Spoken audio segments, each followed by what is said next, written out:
Nós estamos numa sequência de mensagens para fazer a gente pensar em alguns assuntos até muito sérios que podem fazer diferença na nossa vida, nos explicando por que nós somos diferentes das igrejas tradicionais ou não, né? Pode ser tradicional ou não, mas por que nós não adaptamos certas práticas aqui na capela? Lembrando que nós não incentivamos algumas práticas, porém nós não proibimos de fazê-las. Amém? Isso tem ficado bem claro para você? Amém. Então vamos lá.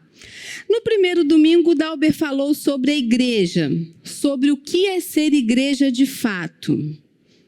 No segundo domingo, o Fabinho falou sobre o batismo, que o verdadeiro batismo é de dentro para fora, que se batizar nas águas é um símbolo daquilo que já aconteceu com você internamente.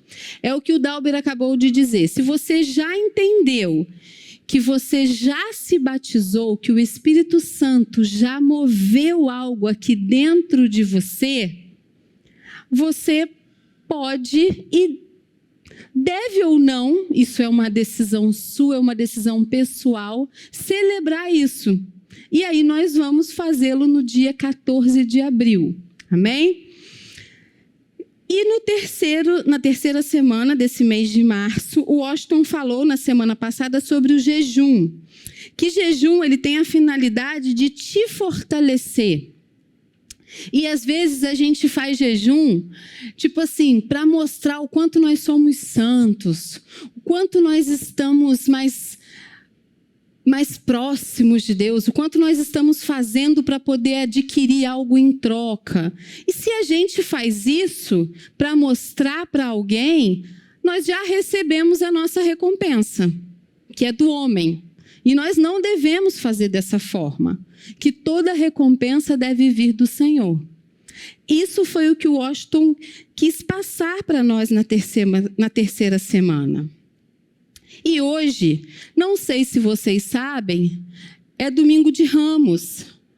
Quem se lembra, no ano passado, nós começamos no domingo de Ramos a Semana da Contemplação, onde eu fiz durante toda a semana vídeos diariamente falando sobre a última semana de Jesus enquanto vida, né? Para que nós pudéssemos viver com Jesus aquela última semana dele, né? E como hoje é domingo de Ramos, eu não sei se todos sabem, domingo de Ramos é quando Jesus entra na cidade de Jerusalém. E o povo celebra aquilo, ele entra num jumentinho como sinal de humildade, quando ele podia entrar num lindo cavalo branco, vamos dizer assim, né? E ele entra num jumentinho como sinal de humildade, e o povo se alegra com ramos de palmeira, aonde Jesus está chegando na cidade de Jerusalém. E a gente começou a Semana da Contemplação participando de todo o processo de Jesus até ser crucificado e comemorando a sua ressurreição na Páscoa.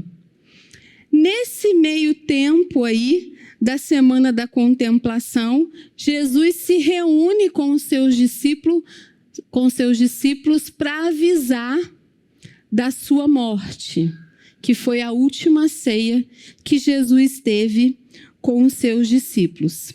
E hoje nós vamos falar de ceia, um assunto muito sério, que leva muitas pessoas para a igreja. Sim ou não? O que você acha? Que a ceia leva muitas pessoas para a igreja. Hoje eu até brinquei com a Vanessa, né? Que a Vanessa falou que veio mais arrumadinha. Eu falei, olha você, só porque era ceia, você veio mais arrumadinha. Os mais antigos de igreja vão entender, né? Eu vim até de salto, pensa bem. Vim até de salto para a igreja, porque é a gente que vem mais arrumadinha para a igreja dia de ceia, né?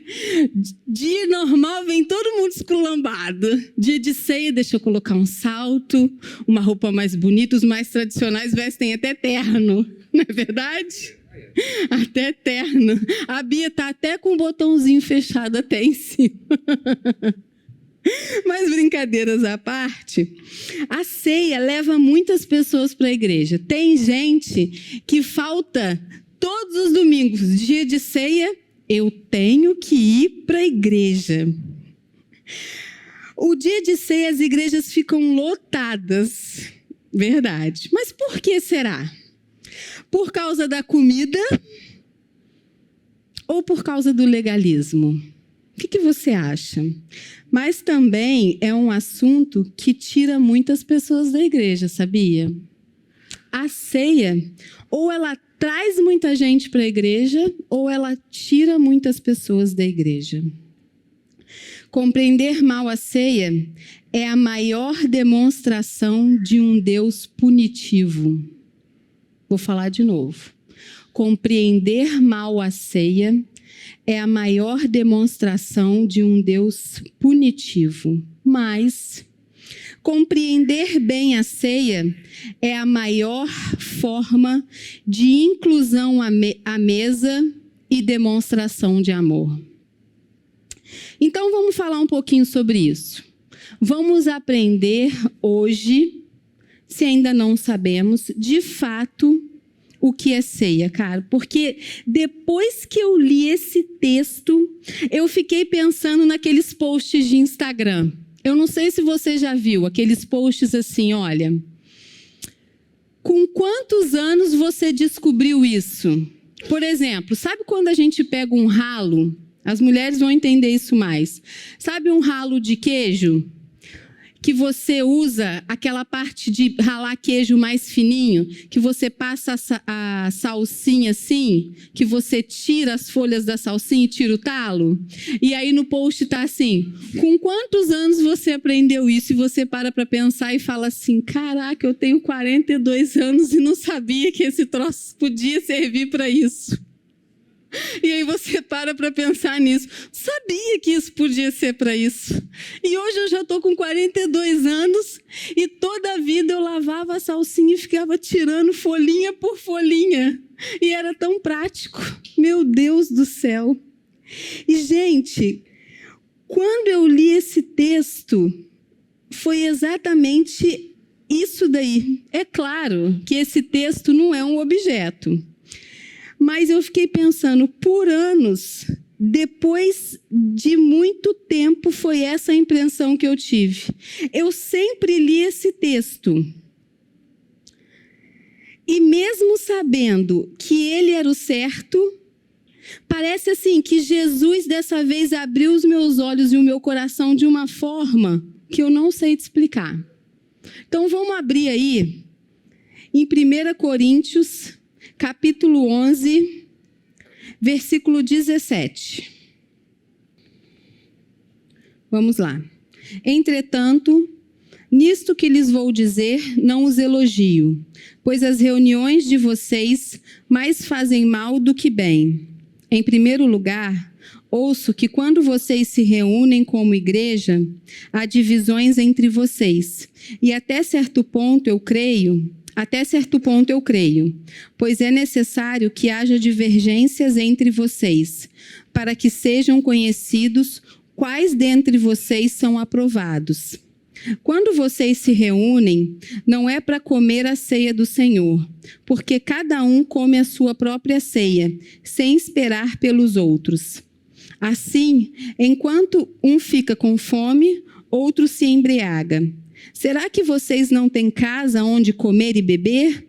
Ou desprezam a igreja de Deus e humilham os que nada têm? Quem lhes direi? Eu os elogiarei por isso? Certamente que não. Pois recebi do Senhor o que também lhes entreguei. Que o Senhor Jesus, na noite em que foi traído, tomou o pão e, tendo dado graças, partiu e disse: isso é o meu corpo, que é dado em favor de vocês. Façam isso em memória de mim. Da mesma forma, depois da ceia, ele tomou o cálice e disse: Este cálice é a nova aliança do meu sangue. Façam isso sempre que o beberem em memória de mim. Porque sempre que comerem deste pão e beberem desse cálice, vocês anunciam a morte do Senhor até que ele venha. Portanto, todo aquele que comer o pão ou beber o cálice do Senhor indignamente será culpado de pecar contra o corpo e o sangue do Senhor. Examine-se cada um a si mesmo, e então coma do pão e beba do cálice. Pois quem come e bebe sem discernir o corpo do Senhor, come e bebe para a sua própria condenação. Por isso, há entre vocês muitos fracos e doentes, e vários já dormiram. Mas se nós tivéssemos o cuidado de examinar a nós mesmos, não receberíamos o juízo. Quando, porém, somos julgados pelo Senhor, estamos sendo disciplinados para que não sejamos condenados com o mundo. Portanto, meus irmãos, quando vocês se reunirem para comer, esperem uns pelos outros. Se alguém estiver com fome, coma em casa, para que quando vocês reunirem, isso não resulte em condenação. Quanto ao mais, quando eu for, lhes darei instruções. Paulo estava em uma de suas viagens missionárias e a sua missão era colocar em ordem algumas coisas que ele sabia que não estava legal na igreja, que estava impactando nas pessoas. Ele queria ajudar a elas como lidar com o pecado que estava acontecendo ali naquelas igrejas. E ali Paulo queria ensinar aquelas pessoas como que era a verdadeira ceia. Porque ele viu que algumas coisas estavam fora do lugar. Sobre muitos assuntos, ele viu que precisava colocar em ordem. E quando ele estava ali, passando por Corinto, ele viu que precisava ensinar algumas coisas. E eu acho que as pessoas achavam que estava ali dentro da igreja e achavam que, com relação à ceia, que para ela, se tivesse o tempo e comer, beber e orar, estava tudo bem. E aí chegava o momento da ceia, elas partiam, e aí uns traziam o seu pão bisnaguinha, comiam seu pão bisnaguinha. Se eu trouxesse meu pão recheado, comia meu pão recheado. Se eu não trouxesse a minha bolacha, comia a minha bolacha. Se eu trouxesse nada, ficava com fome. Mas está tudo bem, nós estamos reunidos entre igreja, somos crentes e pronto, estamos abençoados para poder passar mais um mês. E nós ceiamos. Não tem nada de crente ali. E era isso que ele estava vendo. Essa é a ceia do Senhor?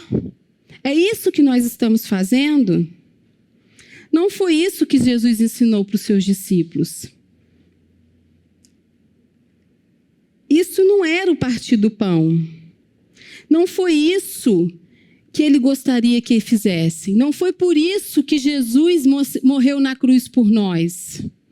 Não foi por isso que Jesus pagou um alto preço na cruz do Calvário, para que nós chegássemos, cada um com a sua comida, ou cada um com aquilo que tivesse, alguns com muitos e outros com poucos e outros com nada, e dissesse que estava tendo uma ceia.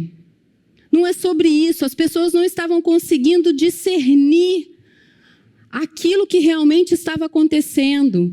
Paulo estava vindo de um contexto onde ele estava vindo do deserto, se a gente olha no capítulo 10, onde eles não conseguiam discernir e muitos morreram por causa daquilo. Será que realmente a gente parar para pensar, Jesus morreu na cruz por isso? Será que valeu a pena ele pagar um alto preço? Às vezes a gente olha e cria dia, eu acho que a gente criou uma imagem de uma morte de Jesus na cruz, sabe? Uma frasezinha engessada de que Jesus morreu na cruz para nos redimir dos nossos pecados, da nossa iniquidade, das nossas transgressões. E você sabe dizer de que pecado que Jesus estava falando? Você sabe dizer o que é transgressão? Você sabe dizer o que é iniquidade? Para nos redimir das nossas dores. Que dor é essa? Que pecado é esse que Jesus morreu? Jesus morreu para valer a pena por que motivo? Por mim e por você? Sabe? Não, mas Jesus morreu por isso. E está tudo bem. Fica uma coisa tão egoísta, porque fica parecendo assim, que Jesus morreu por mim, e aí eu vou ali, vou tomar minha ceia, vou me lembrar disso e está tudo bem. Vou embora para minha casa e tchau, irmão. E pronto. Já renovei a minha aliança com Cristo. Pensa bem, se esse não é o pensamento que a gente tem. É uma coisa tão egoísta. E, gente, nada que se resume a Jesus, nada que se envolve a Jesus é unitário. Tudo que se envolve a Jesus é plural. Nada é egoísta. Nada se volta para o meu umbigo. Nada.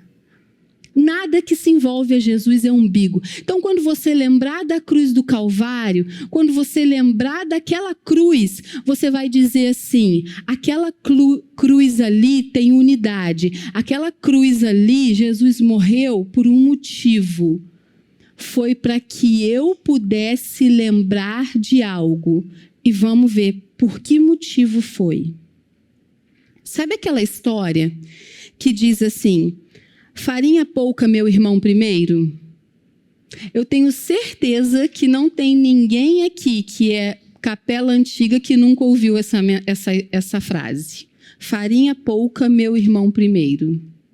E olha que isso não é espiritual, e olha que isso não é bíblico, isso é só ensinamento, e eu penso que irmandade. Eu acho que isso é uma questão mesmo de boa gente, de caráter, sabe? Eu penso que essa frase é... nem sei que nome dá. Não é nem só reino, como é que é o nome daquela... Empatia, sabe? Eu acho que é isso. Farinha pouca, meu irmão primeiro, é empatia. Eu acho que a gente não pode ficar preocupado com o nosso pão primeiro. A gente não pode ficar confortável sabendo que existe alguém precisando de alguma coisa. A gente não deve pautar a nossa vida. Você que é jovem, você que ainda não construiu uma vida, você não deve ficar pensando no seu futuro, pensando somente em você. A gente deve pautar o nosso futuro pensando no próximo também. Isso é Cristo. Sabe? Nós que somos jovens cristãos, e eu me considero jovem ainda também, a gente deve pautar o nosso futuro em o que eu vou construir e vou poder ajudar o meu irmão. Parece ser um pensamento egoísta? Quando a gente pensa no meu futuro, em que eu vou crescer para mim, é um pensamento egoísta. Porque não foi isso que Jesus nos ensinou. Jesus ensinou que a gente deve realmente primeiro pensar no meu irmão, para que depois eu possa pensar em mim. E a ceia é isso aí. A ceia, ela é repartir. A ceia, ela é fazer algo pelo meu irmão. Vocês vão entender melhor o que eu estou dizendo.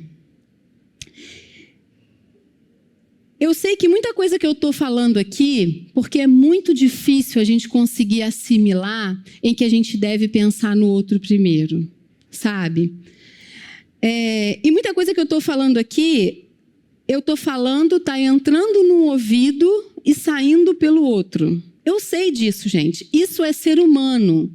Isso é humano, sabe? E eu estou falando para mim também, porque quando eu estava preparando essa mensagem, eu estava falando assim, caraca, como que é difícil a gente se colocar no lugar do outro primeiro? Como que é difícil a gente pensar no outro primeiro? Como que é difícil eu me abdicar de algo para mim, para dar para o meu irmão que está precisando? É muito difícil, sabe? É muito difícil. Mas você sabe por quê? Porque a gente é muito egoísta.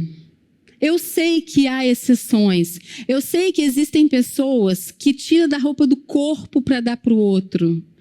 E eu bato palma para essa pessoa.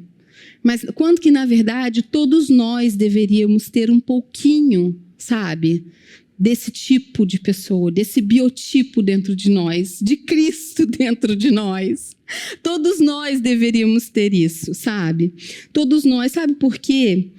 Porque a gente está muito longe de ser assim. A gente está muito longe de ser esse Cristo que morreu na cruz por alguém que não merecia. A gente está muito longe de ser esse Cristo que morreu numa cruz para fazer exatamente aquilo que a gente deveria fazer. Ele morreu por alguém que não merecia. Ele deu por alguém aquilo que ele não precisava dar, por alguém que precisava. Você entende? Nós precisávamos daquilo que ele tinha para dar para a gente. Por isso que ele morreu. E ele não precisava dar. Às vezes o meu irmão está precisando de algo que eu não preciso dar. Você concorda comigo? Adriano, eu estou precisando de alguma coisa que você não é obrigado a me dar, mas eu preciso. Então você vai me dar se você quiser. E Jesus não precisava me dar. Ele deu porque ele quis. Ele deu porque ele me amava. Você entendeu?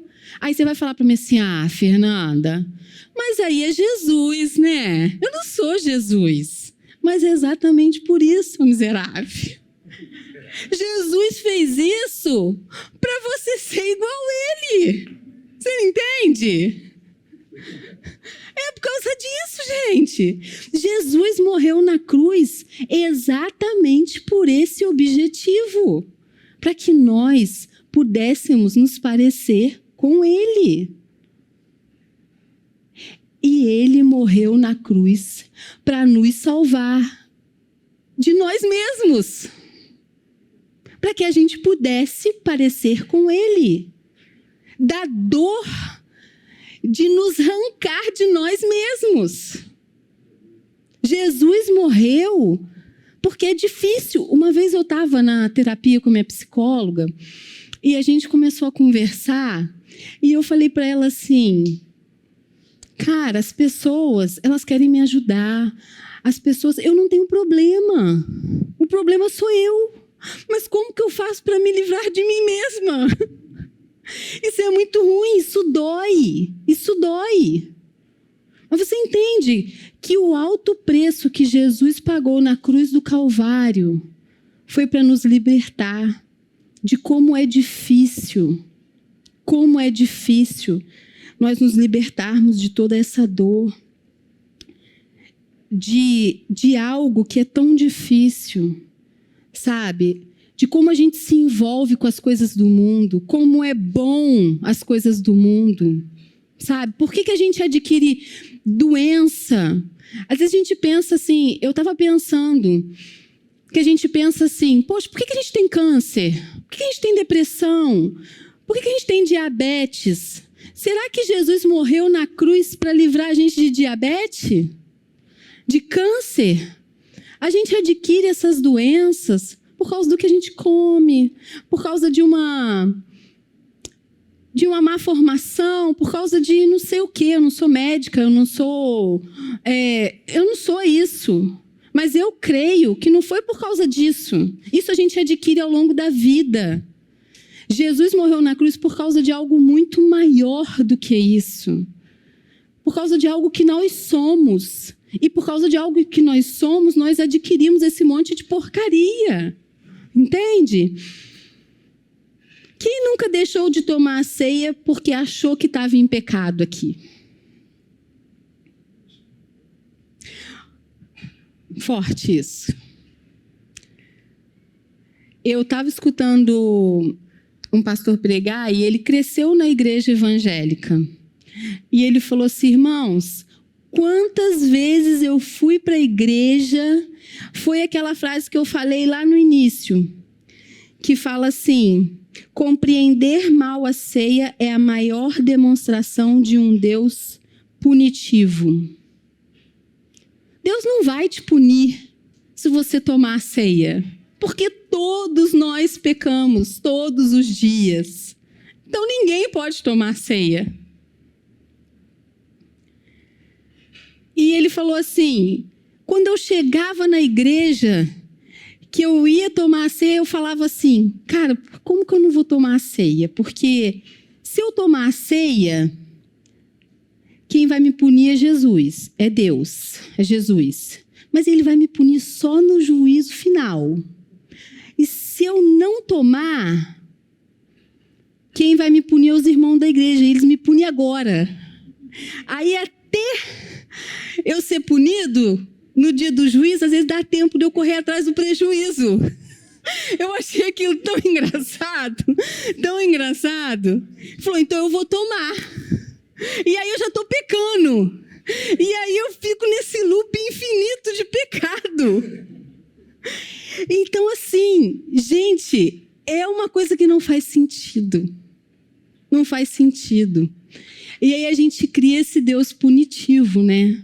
De que o pode, não pode, não pode. E assim, esse é o pecado que Paulo quer dizer lá no versículo 28 e 29, que eu queria ler de novo com vocês. Vou ler de novo, olha. Examine-se cada um a si mesmo, e então coma do pão e beba do cálice. Pois quem come e bebe sem discernir o corpo do Senhor, come e bebe para a sua própria condenação.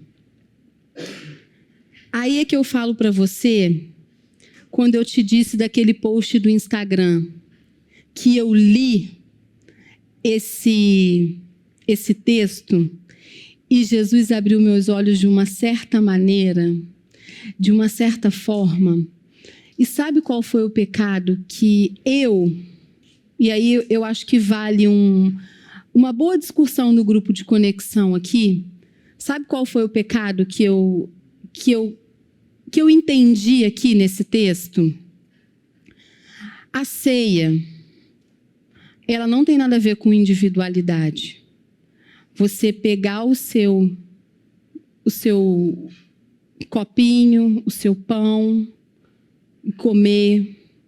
A ceia, ela tem tudo a ver com o repartir do pão.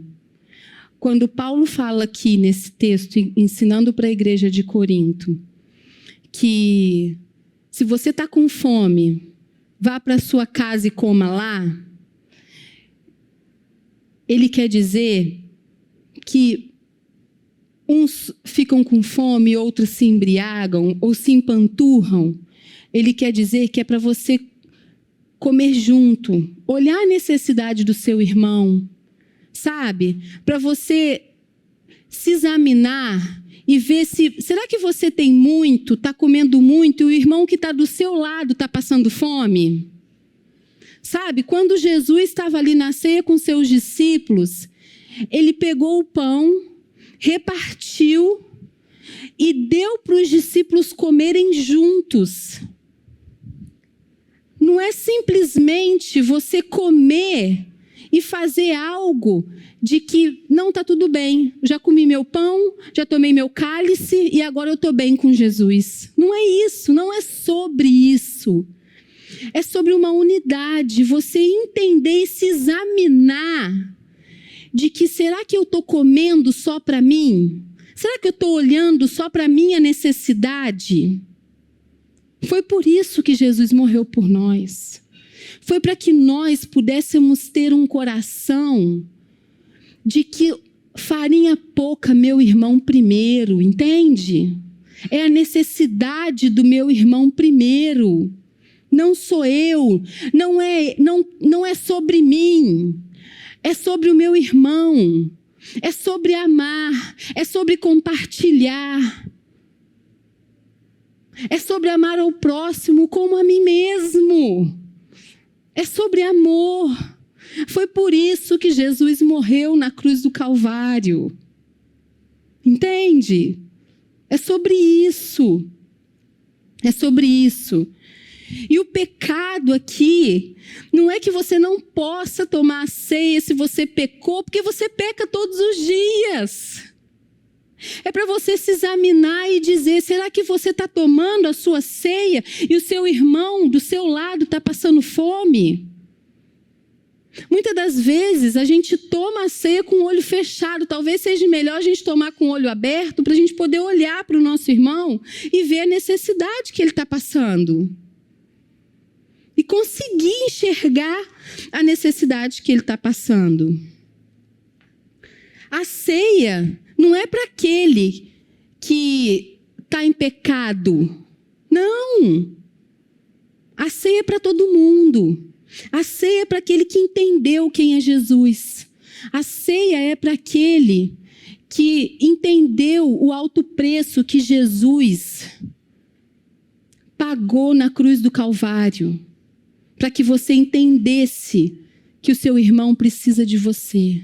A ceia é para quem realmente aceitou quem Jesus é na vida dele. A ceia é para aquele que aceitou o irmão. João, você fala para a Vanessa trazer para mim? A ceia é uma reunião de família. Aí sim entra o examine-se. A ceia é um ambiente de mérito. A ceia é um ambiente de constatação de pertencimento. Eu pertenço a essa família. Eu pertenço à família de Jesus. Então eu posso tomar a ceia. Então eu devo tomar a ceia. Então eu quero tomar a ceia. Você consegue me entender? Abre a sua Bíblia em Mateus capítulo 26, versículo 26.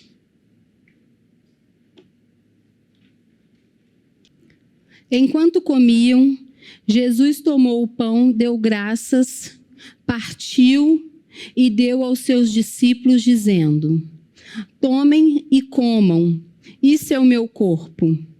Em seguida, tomou o cálice, deu graças e ofereceu aos discípulos, dizendo: bebam dele todos, isso é o meu sangue da aliança, que é o derramado em favor de muitos, para perdão de pecados. Eu lhes digo que, agora em diante, não beberei deste fruto da videira até aquele dia que beberei o vinho novo com vocês do reino de meu Pai. Gente, a ceia não é sobre o comer. A ceia é sobre o repartir. É sobre o compartilhar. Quantas vezes a gente achou que a ceia fosse meramente algo que a gente fazia somente para se lembrar do sacrifício que Jesus fez na cruz do Calvário. E realmente, a ceia é algo que a ceia é um memorial. A ceia é um memorial para que a gente possa se lembrar daquilo que Jesus fez por mim e por você. E ela é o maior acontecimento para o cristão saber aquilo que realmente Jesus fez para nos salvar. Eu acho que um cristão que não acredita na cruz, fica bem difícil, sabe? Na minha opinião, crer em Jesus, em tudo que Ele fez, na minha opinião. Porque somente Jesus para poder mudar a nossa vida.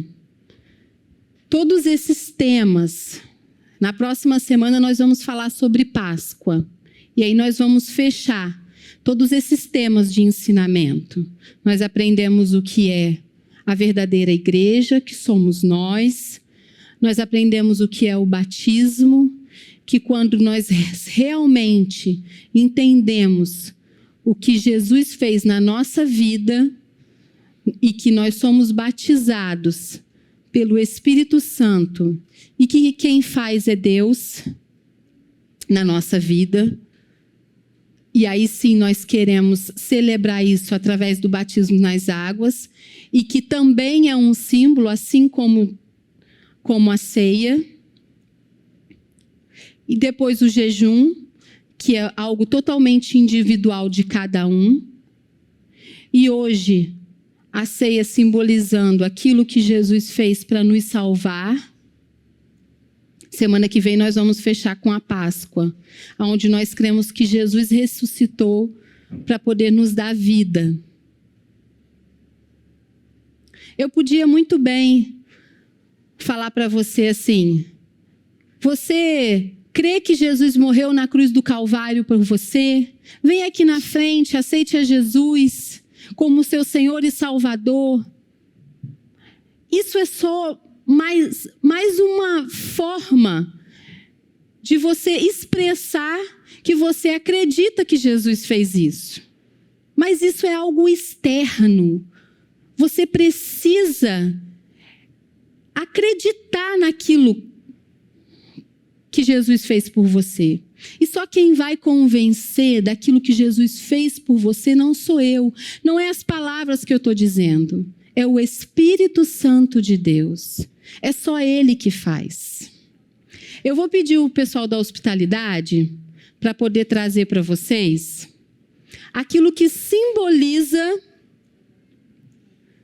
a ceia em algumas igrejas tradicionais. O copinho de suco de uva e o pão. E eu queria que você pegasse, tá? Pode ficar à vontade. Por que eu pedi o pessoal da hospitalidade para servir essa ceia para vocês?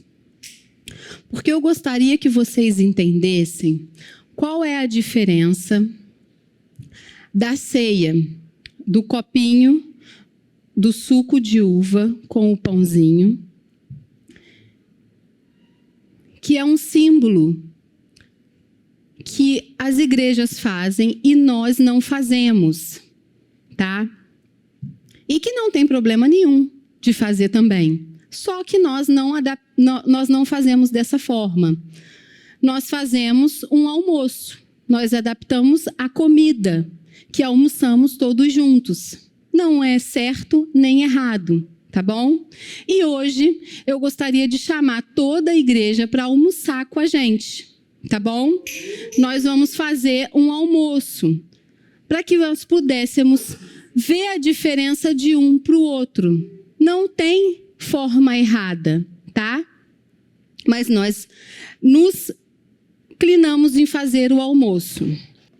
Essa foi a mensagem sobre a ceia. Eu espero que vocês tenham entendido. Ceia é o compartilhar, é a gente entender que Jesus morreu na cruz do Calvário para que nós pudéssemos ter vida, né? E para que pudéssemos ter vida e vida para compartilhar e se preocupar com o nosso irmão. Amém? E nos redimir do nosso pecado, tá? O nosso pecado para que a gente pudéssemos nos examinar de como nós estamos a partir de olhar pela necessidade do nosso irmão. Amém? Vamos orar? Senhor, nós queremos te louvar nessa manhã, bendizer o teu nome. Quero te agradecer, Pai, por essa mensagem.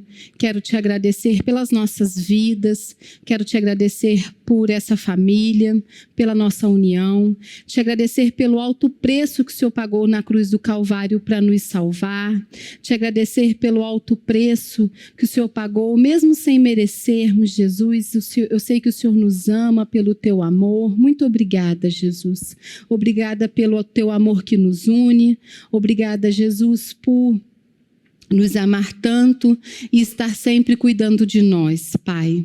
Obrigada, Jesus, pela nossa saúde. Obrigada, Senhor, pelo Senhor suprir todas as nossas necessidades. Senhor, que o Senhor possa cuidar, Senhor, de cada um aqui, Deus. Quero orar pela vida do Johnny, que está com dengue. Não só ele, Senhor, por todos aqueles que estão nos hospitais, por todos aqueles que necessitam, Senhor, de uma intervenção médica, que o Senhor possa estar, Senhor, cuidando, Senhor, dos médicos para que eles possam ter discernimento e fazer o melhor tratamento possível. Oro pela vida do Anderson, Senhor, que fez aniversário essa semana. Senhor, muito obrigada, Deus. Continue, Espírito Santo, guiando a nossa igreja, Senhor, fazendo o melhor para nós e que nós possamos continuar, Senhor, firmes no nosso propósito, que é apontar Jesus para as pessoas, Pai. Muito obrigada, Deus. Em nome de Jesus, amém e amém. Glória a Deus.